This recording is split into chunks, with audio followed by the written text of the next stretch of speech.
நிதின் மேனன் உங்களுக்குலாம் அம்பையர் பார்க்க தெரியுமா தெரியாதா அப்படின்னு தெரியல. ஒரே ஒரு தவறான டிசிஷனால கிட்டத்தட்ட மேட்சே மாறிடுச்சு அப்படின்னு தான் நினைக்கிறேன்.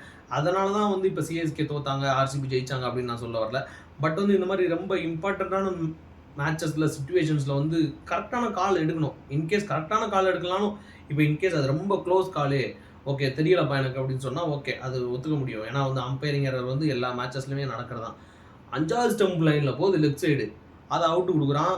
இங்கிட்டு வந்துட்டு டைமர் முடிஞ்சிருச்சு அப்படின்றான். டைமர் ஸ்க்ரீனில் டைமரே வரல. இதெல்லாம் ஒரு எக்ஸ்கியூஸாக கொடுக்க விரும்பலை. பட் வந்து ஒரு இந்த மாதிரி ஒரு ஹை லெவல் மேட்ச்சில் இதெல்லாம் வந்து கண்டிப்பாக தவிர்க்கப்படணும். இதெல்லாம் ஒரு டிரான்ஸ்பரன்சி வந்து கண்டிப்பாக இருக்கணும். இது வந்து எப்படின்னு தெரில. மற்றபடி ஆர்சிபி செமையாக புல் பேக் பண்ணாங்க. சுரேஷ் சர்மா தோனி கரெக்டாக வந்து பண்ணதாக இருக்கட்டும், கடைசி ஓவரில் யாஸ்தேல வந்து ஸ்லோ ஒரு ஃபுல் டாஸ் லோ ஃபுல் டாஸை போட்டதாக இருக்கட்டும். ஸோ நல்லா அவங்களுமே நல்லா விளாட்ணும். பட் இந்த மாதிரி டிவல் பிரேவ்ஸ் இருக்கிற ஃபார்முக்கு நிதின் மேனன் கொடுத்த அவுட்லாம் வந்து ஒரு மன்னிக்கவே முடியாத ஒரு குற்றம் மாதிரி தான்.